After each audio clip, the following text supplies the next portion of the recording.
Constitución, entonces se emitió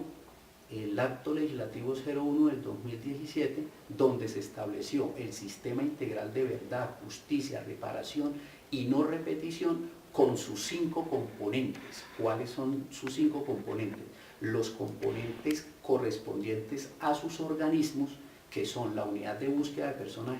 desaparecidas, la comisión de esclarecimiento de la verdad y, por supuesto, la jurisdicción especial para la paz. Pero además, las otras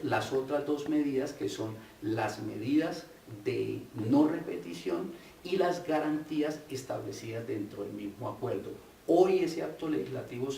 01 del 2017, a través de la sentencia C674 del 2017, fue declarado constitucional por la Corte Constitucional de nuestro país, lo que significa que hoy se encuentra esta Jurisdicción Especial para la Paz incorporada de manera definitiva y ajustada a la Constitución, y se debe cumplir por parte de todas las instituciones el que ésta se desarrolle hasta por el gobierno electo.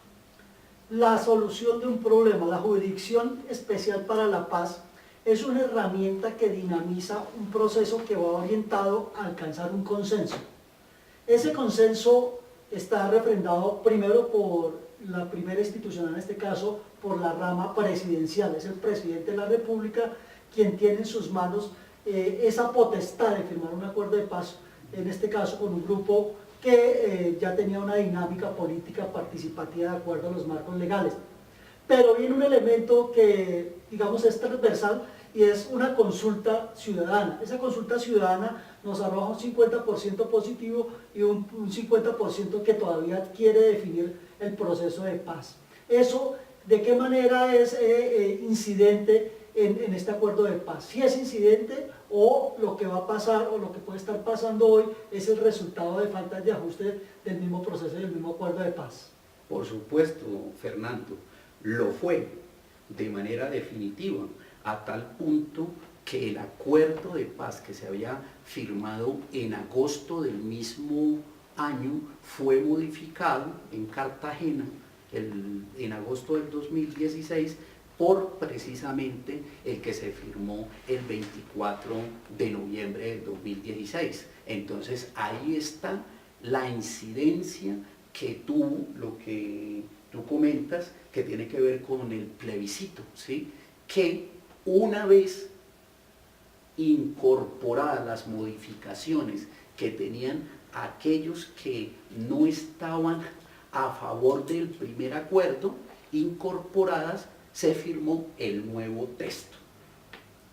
Ahora bien, después de firmado ese texto, pues hubo nada más y nada menos que una refrendación representativa por parte del legislativo, ¿sí?, que lo incorporó de manera legal a nuestro ordenamiento jurídico, y luego fue incorporado a través del acto legislativo 01 del 2016, recuerden muy bien que fue nada más y nada menos que las normas para la aplicación del procedimiento especial para la paz y la implementación normativa de todo el acuerdo, es decir, del acuerdo que se firmó el 24 de noviembre del 2016. De ahí que hoy sea importante decirle a la ciudadanía, a todos los que nos escuchan, que las modificaciones y los ajustes al acuerdo de paz después de que se perdió el plebiscito se hicieron al punto que se firmó otro acuerdo de paz el 24 de noviembre de 2016, y por eso hoy no existe razón para que quieran seguir modificando el acuerdo de paz. Ese elemento es importantísimo, doctor Espinosa, en términos de que los ciudadanos, sobre todo el contexto internacional, entiendan cuál es esa dinámica. Hubo entonces un acuerdo de paz, un documento que es el que se firma en La Habana, luego viene a Bogotá, a Colombia, se firma el acuerdo de paz, luego se pide una refrendación popular, ¿cierto?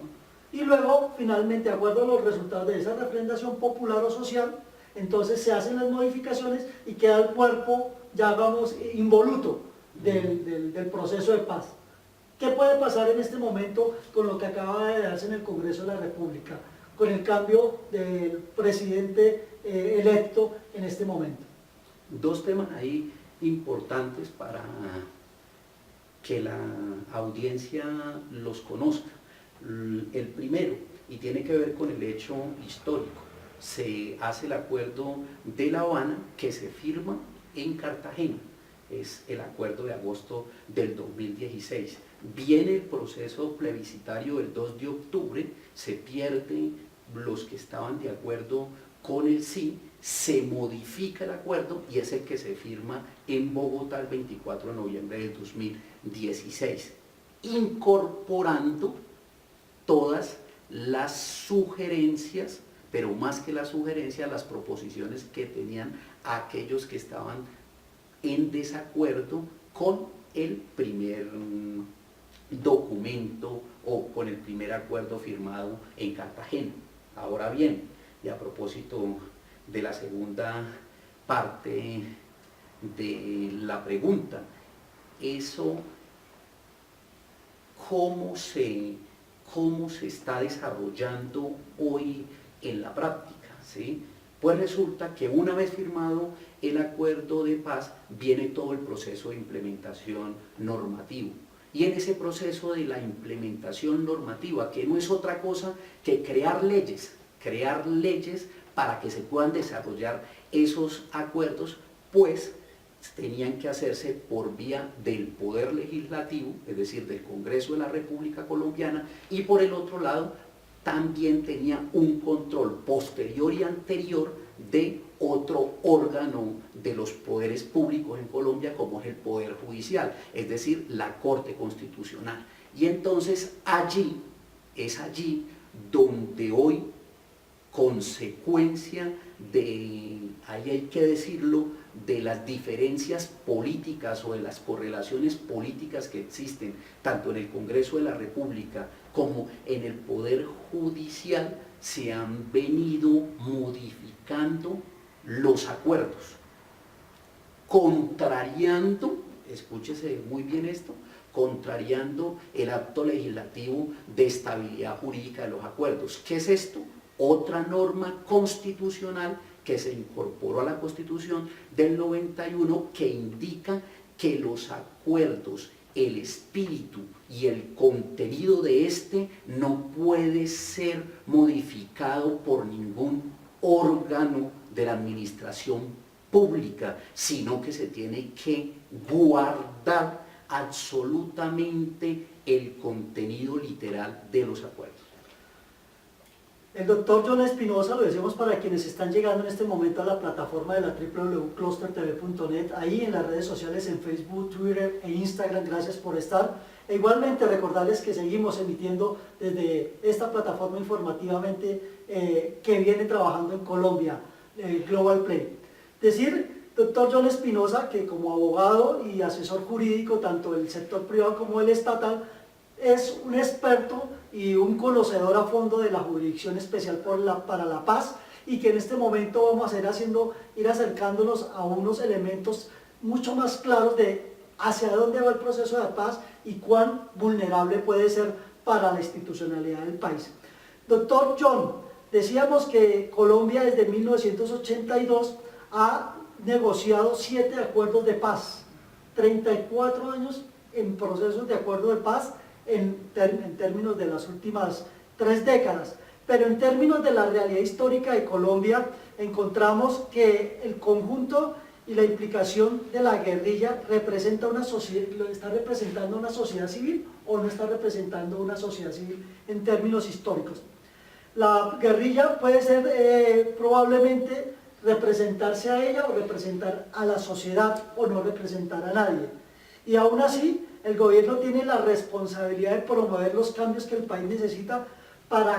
por cualquier medio necesario para lograr un proceso de paz. ¿Cuál es su análisis en ese contexto? O sea, las Fuerzas Armadas Revolucionarias de Colombia son ciudadanos también, por supuesto, son ciudadanos que emergen del campo de Colombia y que tienen unos marcos referenciales de supervivencia que están totalmente ligados a la tierra, al campo, si se quiere, al desarrollo del campo, a la industrialización del campo. Ese fenómeno que le da el nacimiento a las Fuerzas Armadas Revolucionarias de Colombia como uno de los actores de este proceso de paz, ¿cómo se ve representado en términos de lo social y qué es lo que busca reivindicar en ese momento? Qué importante pregunta la que me hace Fernando por lo siguiente, y ha sido, digamos, una constante, sobre todo de la exguerrilla de las FARC-EP, con relación a lo que se ha venido desarrollando en Colombia, en entender que el acuerdo firmado no es un acuerdo que resuelve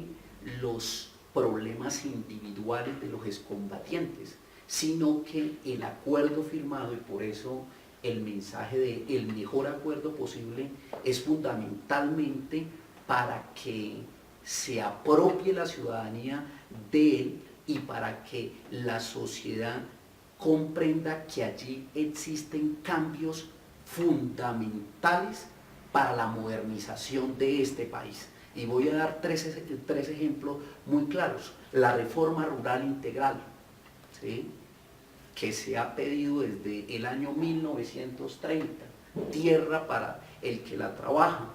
con esa gran consigna de por allá de esa época. Pues hoy,